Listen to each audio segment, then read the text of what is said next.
All right. Yeah, we're back. We said the last time, myself and Doreen said the last time that I have to get a male perspective of what's it called now? Of friendship, of how it works with guys and whether guys really enjoy relationships or it is what we hear. Guys don't like to hang out or they only hang out with themselves and all of that. Anyway, so I got a friend in the studio. He's a fellow coach. Oh yes, I told you the last time that you will find out that I'm a life coach. A bandwagon I didn't want to get on, but I had to because of it's submission. It's whatever. Hi, Yola. Hello. We've been wanting to have this conversation. Can I remind you since about 2014? Remember, you came to Traffic Radio at the time, and then we had, and we're like, oh, we're supposed to have this. We're supposed to do this, but I guess time and chance. Yes. Time and chance. Yes. Welcome to Mindfully with Sumishe. It's good to be here. It's good to be here. What's doing you? I'm still tripping on my voice. Oh my god. Yeah, so have you finished? Are you over your voice now? Oh, we're good. Okay. See, I'm here to have fun, so just take me as I am. Oh, definitely. All right, so the first episode of, well, maybe not the first episode, the first guest I had on Mindfully with Tim, she was a sister, dearly, and we talked about friendship. And we started with how would you define friendship? Honestly, I have never, because I think that definitions are like labels. I don't like labels. Good. I don't like labels. So, but I think the easiest way for me I would do description more than a definition. Okay. Would be that a friend is someone you absolutely trust. Trust is a value for me. Okay. It's huge for me. So if I can trust you, because I'm not one of those people that just calls everybody friend. I'm weird like that. I've always been seatmate, classmate, schoolmate, churchmate. So you have been very definitive from the beginning. As far as I can remember. Wow, lucky you. Lucky. So I also have, I'm very careful who I call friend. Right. But I've not been very definitive. I didn't have classmates. I didn't, up until very recently, after some, like you said, trust was broken.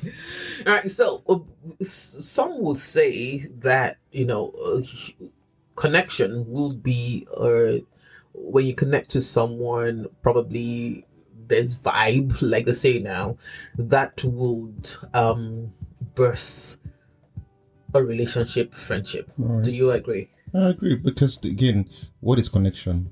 Because I think that connection would mean different things to different people. Connection for me would be, I just have this feeling I trust this person. I don't even know why. Okay. I just like this person, and I can't tell why I like this person. So for me, I agree, because that so in English language words keep changing forms.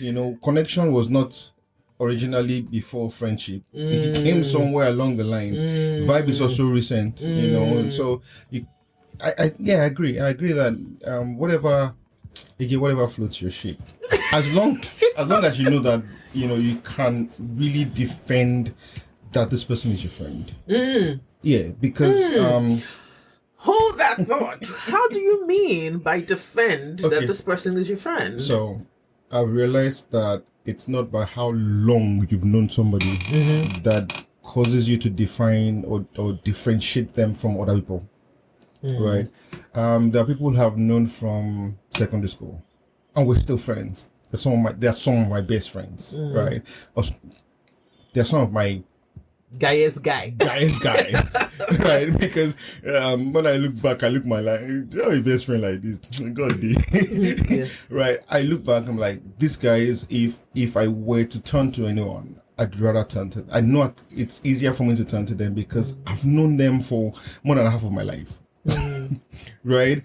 And funny things that we don't even talk every single time. There's some of them that I don't even talk to, say maybe in 3 months, in 4 months. But what I do now, I don't use busy as an excuse.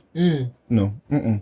Once they come to mind, I leave them a voice note, or I leave them a message or a text, and because most of them are not in Nigeria, it would be, oh yeah, let's catch up this weekend. Sometimes that weekend will work, sometimes it doesn't work.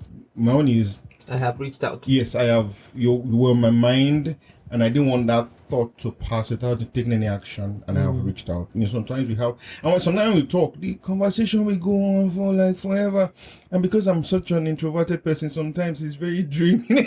Extremely draining. Extremely draining. I was going to say, how do you have a phone call for like ever? Sometimes it happens. Again, it depends. What I've realized that it depends on the Person? state of mind of that person. Right. Sometimes there's so much in a good vibe, in a good state, that it just blesses me. Right. Sometimes I can tell that they're going through stuff. Right. Because I think I'm a sensor. I can also pick that, which is what really drains me. But if they're in a good space and we just have conversation, it goes on and on and on. I come off and say, I'm like, oh, that was good. So, all right. You said something about, you said something just now, and I was going to ask that, how did you get to that point of not using busy? I think I just realized that for people that I really care about, I don't make excuses. Oh my God. It's even when I am actually busy, I can work something out. Okay, so Thursday 12 noon will work for me. Can we do Thursday 2:30? Right, it's just managing that boundary of time and saying, okay, this is how it works for me. It can't work for me now, because if you have friends that are not in Nigeria, you have to learn to live with time. And that's why most of my friends who are not in Nigeria, I hardly reach out. So when I say I hardly reach out, I'm horrible with time zones. Totally. And so I say to them, I'm horrible with time zones. So if they come to my mind at midnight my time, I just drop a message. Yes. And I have one now, just say, they'll use the foulest words and say, she'll go, oh, my boy came out to me, or oh, my give me more ambition and all that. And of course, we vibe like that. So it's not as if she's upset or anything, So now, is this a guy thing? What part of it? What part of it is not using busy? Because, of course, for us female, we think that men don't keep relationships. Is this true? It's I think it's a perception because of the stoic nature of most men. But I actually believe that men that are tight keep the tightest relationships more than women. Because so I have this friend who's telling me about is like a boss, and he said the man is probably in their 70s, right? And both of them are about in their 70s, and how they would go into each other's bedroom and make noise and at 70 plus, and I know that happens for women, but you will not find a lot of men like that because they don't make it a public thing. Right? A lot of labels that that just so a man shouldn't do this. Yes. So because it's hard for me to say a lot of things because I'm very different. I hold myself to a standard that is not stoic, that is not as you would put it, manly, in the sense that I'm learning to show emotions. If I miss people, like tell you, hey, I miss you. If I love her, I'll tell you I love you. And that's not a man thing. You get, so it's easier for so it's hard for me to put this tag on other men. Right? It's hard, but I can say that even when they pretend like they don't have those friendship. I've seen it. I've seen it. Okay, in the light of living mindfully, how does in the man's world? Because for me, I don't even know who I am. Sometimes some people have said I'm a manly girl or I'm a girly man, but that's fair. That's fine. That's who I am. All right. So in the question or in the phase of living mindfully, how does relationships or male relationships affect your mental health? And when I say mental health now, I'm not talking about depression or anything kind of guy. I'm talking about relationship with your social, economic, whatever around you, your ecology, yourself, these people, your finances, and all of that. How important is it for a guy? Again, I don't have a lot of friends. But I would speak from some information that I have, of how some people can pull each other up as guys. Because for guys, what they have is how they define themselves. Most of them. So this one has a car. How can my friend not have a car? So if they are really good friends, this friend that has a car will introduce his friends that doesn't really have to, the business they are doing that is making them the money, so that all of them can rise together. I don't know if that works for women, but that works for guys. We're not talking about women here. I just have to put that in there. We're not talking about women here. Come on.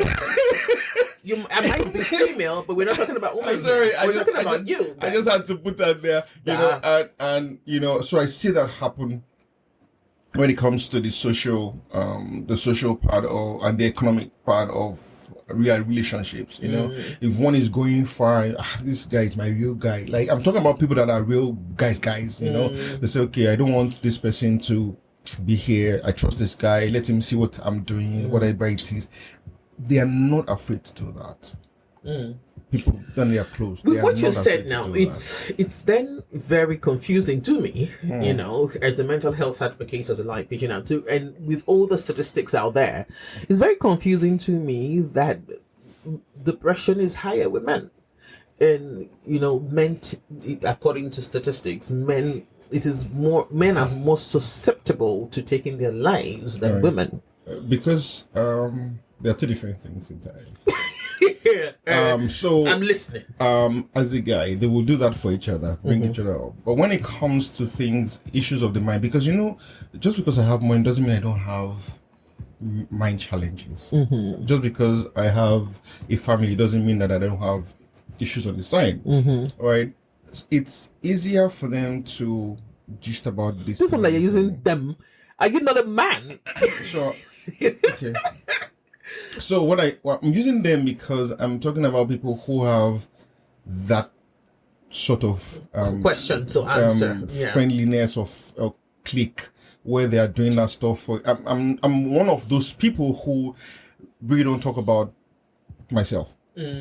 So even with my friends, it's very, very few of them that would ever get to hear that something's happening. My father died. A whole lot of them didn't hear about it until mom was several months in the grave. So that's why I'm trying not to use myself as a yardstick. Fair enough. For that, but you'd find that because a lot of men grow up with friends who are very hard, it's hard for them to come to a place where they not think that, maybe I should talk to this person. If you've done it once or twice and they've literally shut you down, because just because they're helping you to shift up does not mean that they still won't wipe you down. No, it doesn't mean that. It doesn't mean that when you're having, regular bottle of beer, and then your mouth leaks, that your mind is doing you somehow. Benny, take one extra bottle. So after a while, you'll be like, these guys don't understand. They don't understand, you move to, they don't care about me in this area. So when you have issues surrounding that area of your life, you don't know who to turn to. And that's a bother to me, because when someone like takes their life and it's all over social media, you hear, talk to someone if you're going through something, and then we're not patient enough. to listen.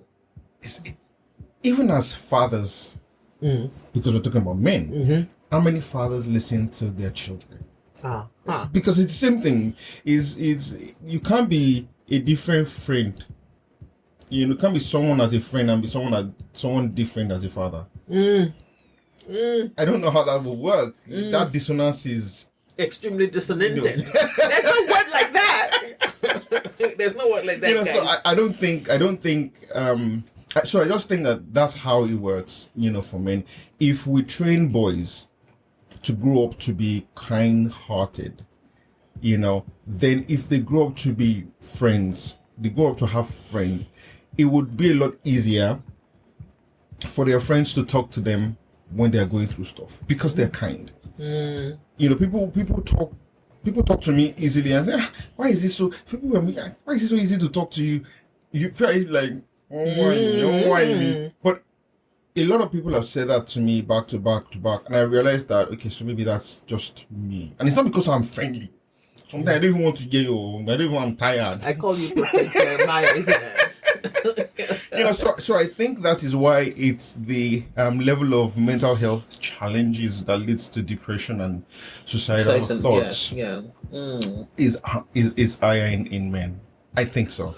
It's just so worrisome, and because of course, and we ladies, I'm speaking for, well, maybe not myself, but I'm speaking to a lot of, and that's why I said that people call me.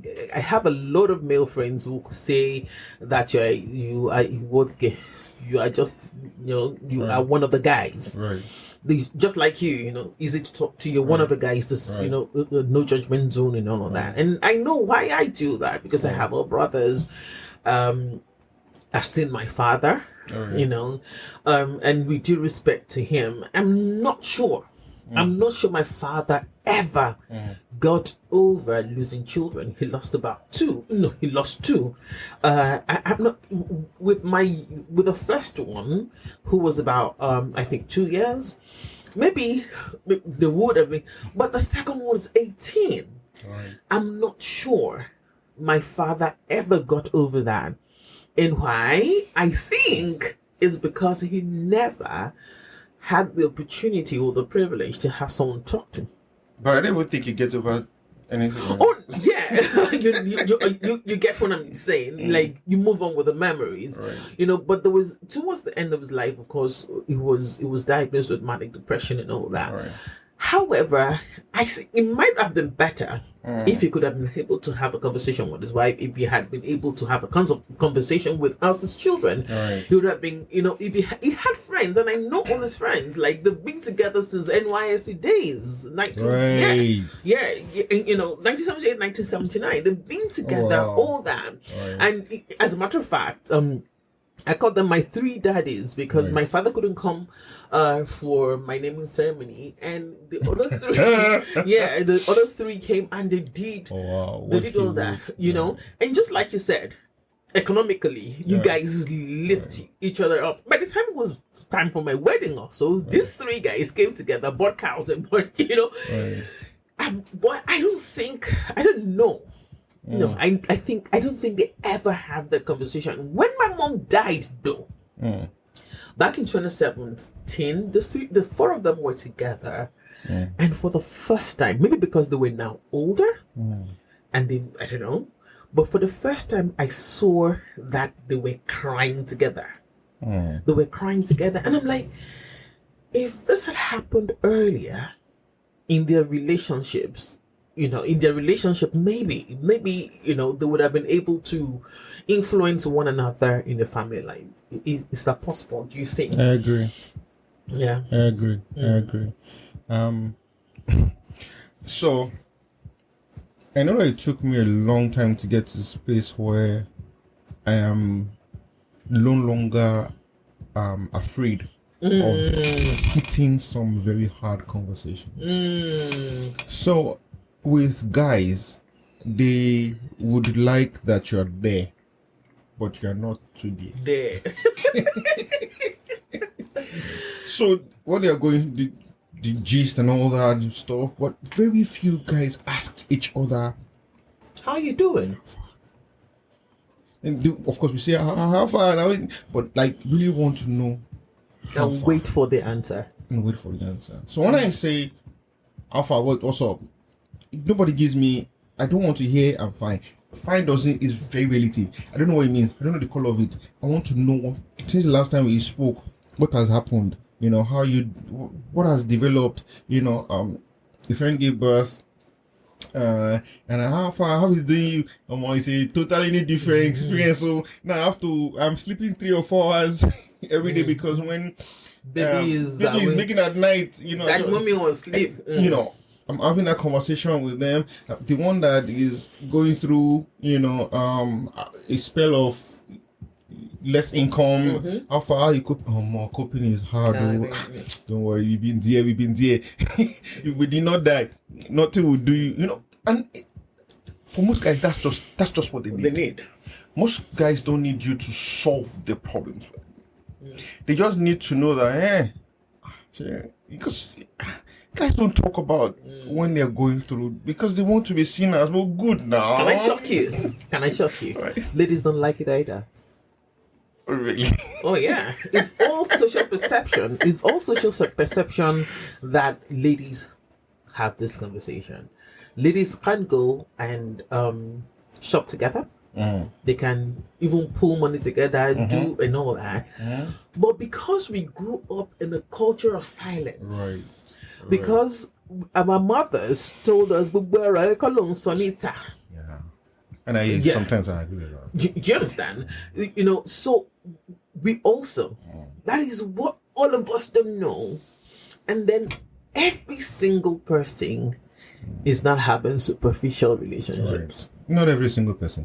Well, you know what of course I hate generalization, but you understand what I'm trying to say. So most people are having very superficial relationships. And for me,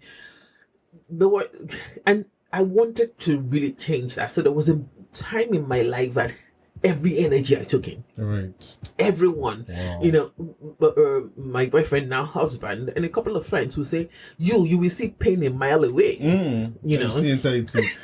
You know, and I would go, it was as if I was pulling in it. And living, of course, now I know that living with bipolar, that was feeding the depression spectrum.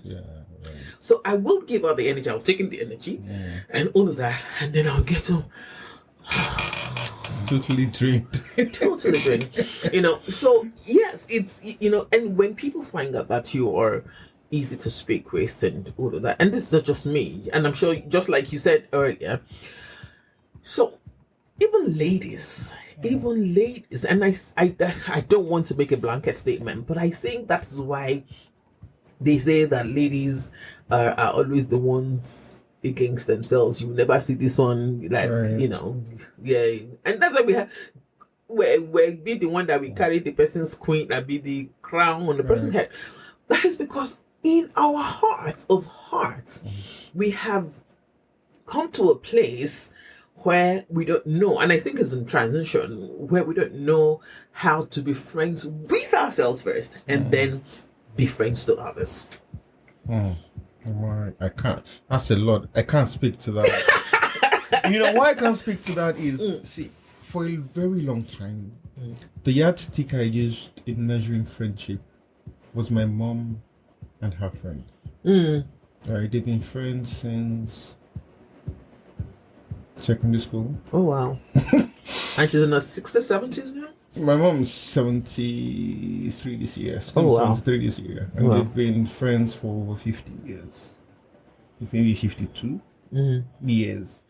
And so growing up, I would see their friendship. And it was even when they were having their normal human being conflict, I would still see my mom's friend come to our house in the morning before going to work.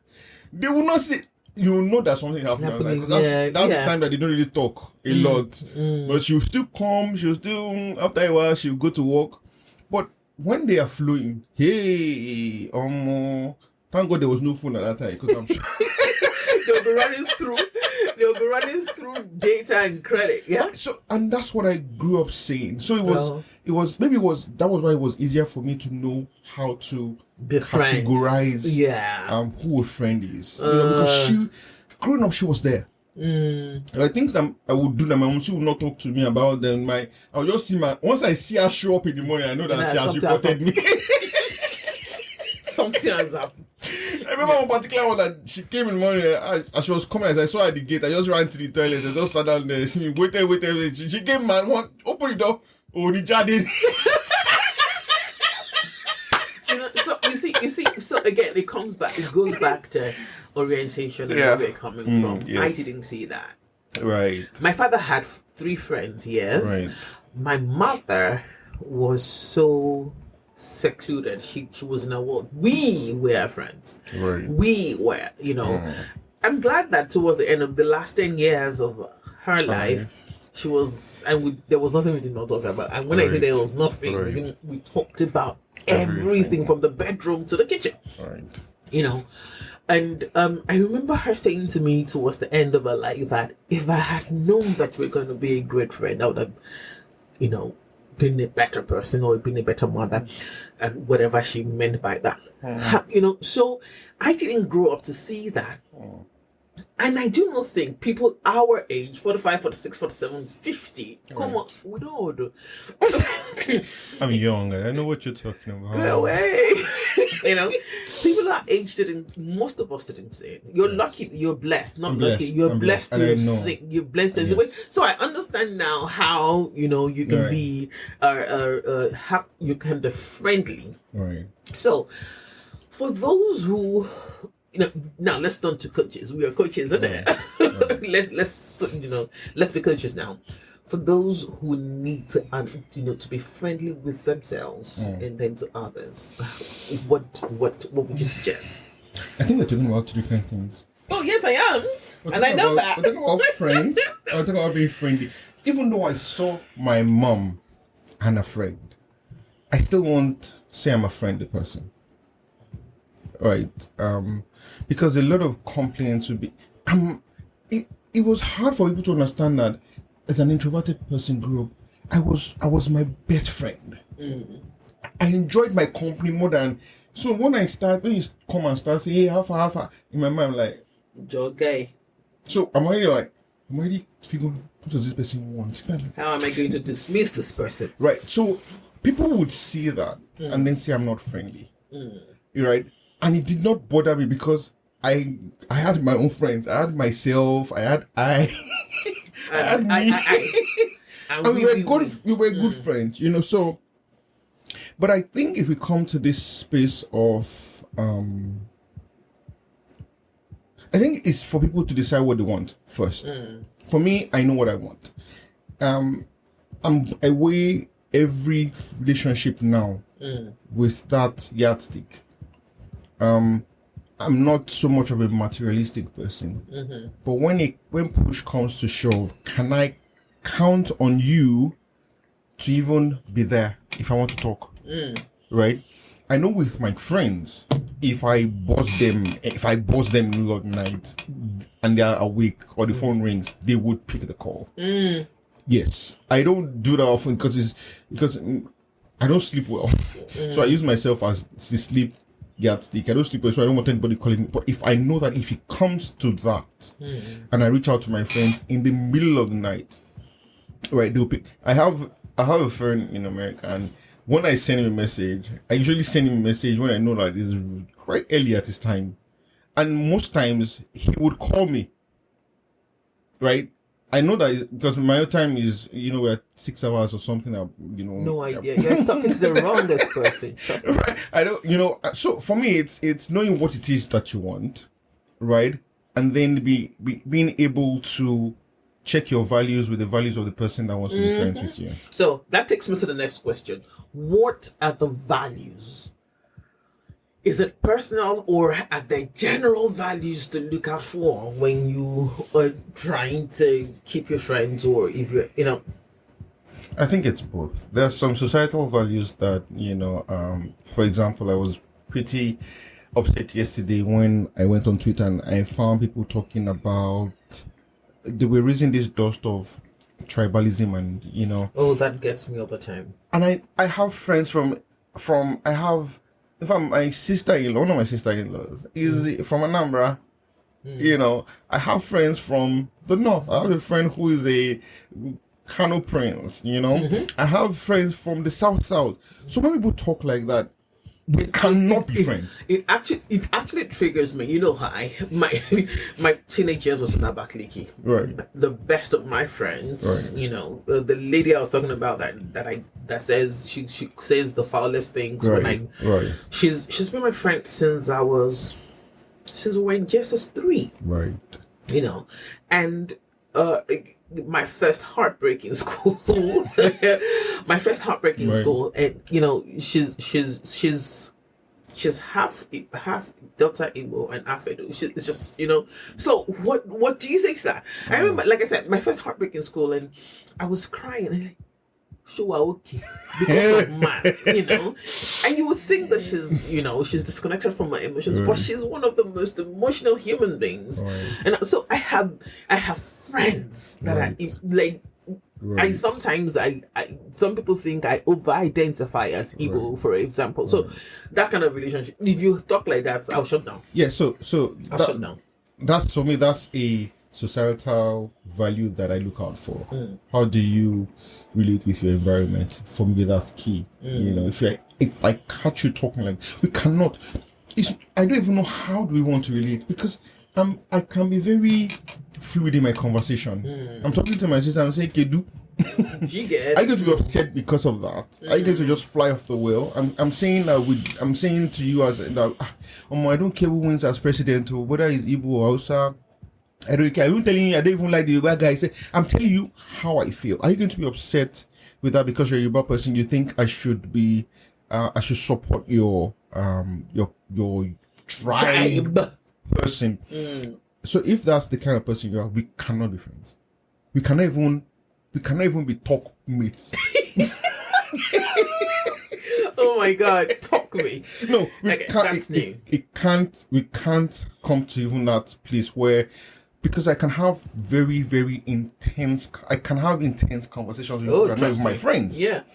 Right. So if we're having those conversations and you're flying off the handle already, where are we going to? All right, so this leads me to, as we just today, because I'm trying to keep this within time. This leads me to expectations. Right. Yeah, because I've seen you write about expectations over and over and over again. Yes. And then I would not forgive myself Right. if I don't ask you. I know I have my ideas about what expectations should be. My husband thinks it's horrible for me not to have expectations of anyone. Right. Like seriously, like because I just think I'm going to hurt myself if I place, because this is me. We all define our role or our importance in a relationship because of what we think we are invested in that relationship. What you think you're investing might not mean anything to the other person, because you do not know whether you are even feeding the person's love language. True. So, like I said, I've seen you, I've read a lot of expectations things about you. So, why would you not have expectations?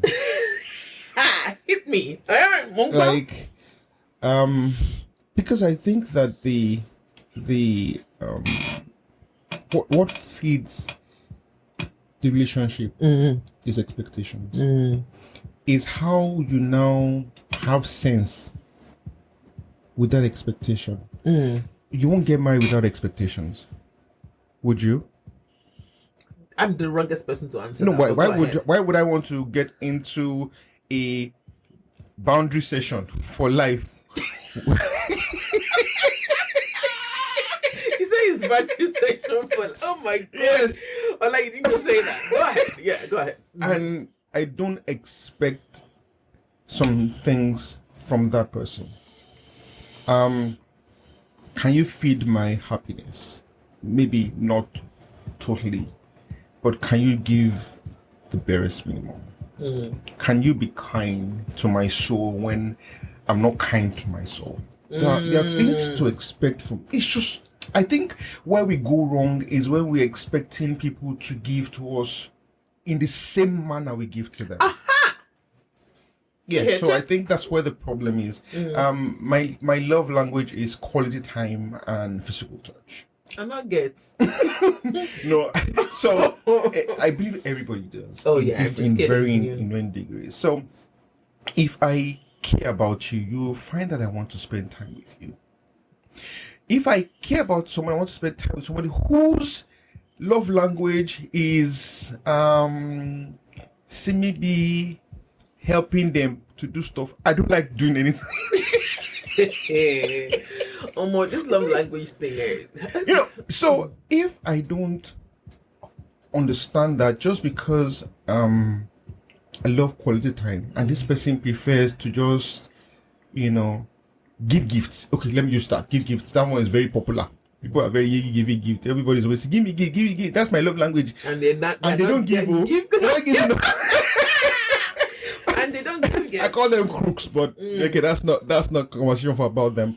So if that person loves to give gifts and I love quality time, if we are not careful, we will expect different things from each other. Oh, definitely. So that's where I think that's where the problem is. Yeah. But if I realize that this person gives gifts, and I want this person to spend time with me, we need to find a way to meet. And and that's where the conversations, form of equanimity. Yes, that's where the conversations would need to happen. I saw something on Twitter yesterday about a guy that said that the wife, I don't know whether his wife or girlfriend, should not take pictures in bikini, should not take pictures with men. Oh, that's where that came from. I saw it on Facebook, and that's where that came from. Yeah, for me is, where did you meet her? Was she doing that before you met her? Then you are the one that needs to really calm down and have conversations until you can't change her. I don't believe anybody can change anybody. But if you have the conversation with her and then you make her see why this is not really working for you, and then she's willing to, shed some of those things for you, that's fine. But if you're saying no, go your way. Because for you, that's a pinpoint for you. Pinpoint. It's a huge one for you, and if you don't deal with it going forward, it's just scatter. It will scatter, and and there will be a lot of tension. And those are the expectations. So those are the expectations, because you begin to, like I said, some people in my life would say there's no one I cannot be with, because very early on in my life. Right. When I say very early on, I'm talking about 8, 9, 10. I understood that people were different. Right. I understood. And I've carried that all my life. Right. I remember when I came out as a coach to my secondary school, money. That's the first thing they said to me. Like, we knew this when we were in a back league. We knew that you would like this. You would fight. Like, so you are just finding out. So I have like, if I allow you into that space, it's because I can take whatever it is you bring. Right. I think that's where I say I'm the wrongest person to ask that. So as we round up this conversation, so what would be the conclusion from you about friendship values, expectations, vis-a-vis how this can affect your total wholesomeness? Okay, so there was something you mentioned before we started that you haven't talked about, is how to let go. Oh, I know that one is a conversation. Oh my god. That was another conversation. So that's in me because I like no, man. So let's round this up. Right. So this is it for me, right? Once I decide that I am willing to jump into a particular ship, because a relationship is ship. As a relationship, a different ship. As a married ship. Yeah. If I decide to jump into any ship with anyone, I know the pain. I'm calculating the pain that can come if it crashes, right? And I'm also looking forward to enjoying the fruits of it, of the labor. Right. So for me, it's more of if I decide I want to do this, I'm going to do it. I'm going to give it I'm not going to hold back my love. I'm not going to hold back my let's just affection. I'm not whatever. I'm not going to hold Consume back. it, completely consume it. Why? Yeah. Because at the end of the day, right? What's the point? That's what I say to myself. Because if I've weighed okay, let me give you a quick one. So I met somebody a few years ago. Just found my Twitter. I think that thing spoke volumes to him. It didn't speak any volume to me, but it spoke to me. That's why I tweeted it. Yeah. And it was such a revolutionary point for him. And I'm like, oh my God, I've been saying this all my life. People don't get it. You get it. Yeah. And he wanted us to be friends. Sebi, you have been watching me from the behind. Mm-hmm. You understand the persona or person you have been. So you mean that I'm just knowing you. I need to know Kila Mbaka. Where are we going? Where are we going? So it took me a while to figure out that some people are actually just nice. I didn't know. I think it's scary to it is still it is scary. Like, people are just nice. How? So I'm freaking afraid of people. As much as I love people, this is like I can say this is a safe space, so I can say it. I'm very afraid of people. I'm with you on that. I love people and I want to help. Yeah. So it was hard for me to. So it took me a while to figure out that this person is actually just nice, right? But because of my own attitude, the person felt like this one is saying something that is so extraordinary, but his life is so different. It took me a while to really also. This is also me as a human being doing a lot of work on myself. Why am I like this? Why am I so? Why do I have this wall that when people want to be friends with me? I'm standing on the wall looking at them. I'm then coming back on my side. I wish you guys could have seen what he did right now. All right, so the long and short of the story is find yourself. Yes. And then you'll be able to be friendly. Yes. And then you'll be able to give of your friend, give of yourself to your friends. Right. Thank you very much, Ola, for having this conversation. It was good being here. Yeah. I had to drain myself, the microphone. I can't get over this microphone. Oh, wow. It's booming my voice. Living mindfully with Tumishe, or mindfully, not living mindfully with Tumishe, mindfully with Tumishe, definitely will be back. And we're still going to have that conversation of when you should walk away from a relationship. We're going to have that conversation because the last lady that was here when we had that conversation was like, no, let's hear from the man. No, we must hear from the man. Right. And probably I'll have both of you in here, and then you guys, I'll just sit down, allow you guys go out. All right, so the details of this show will be in the show link. All right, but you can find out everything about me, Oluwatumishe, and everything that I do. Yeah, you should know that I wrote a book. All right, the title of the book is "Living Mindfully: A Journey to Being." Living mindfully, journey to being. It's what is what is feeding this podcast. Living mindfully, journey to being. And somebody walked up to me and said they could not get past that's the second chapter, where I said the question I ask is, what do you look like?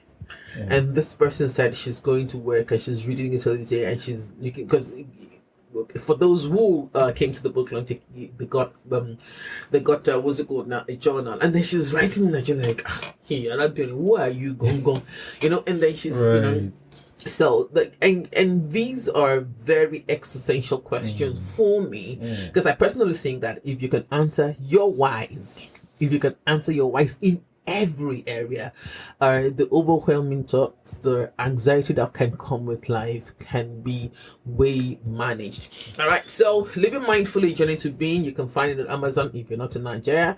It's at Ruben Heights, or just go to www.blackhemajors.com. Again, you'll find that in the show link. This is how our ends today. A decision to love is a decision to hurt. So true. It's if you choose to love, know that you're going to be hurt. There's the work hand in hand. So if you know it, say with me: love yourself, love your neighbor, love your country, above all of this, love God. He is the essence of your being? Allah will be back, don't worry. That question is burning in his heart. He'll be back. Until next time, please do take care of yourself.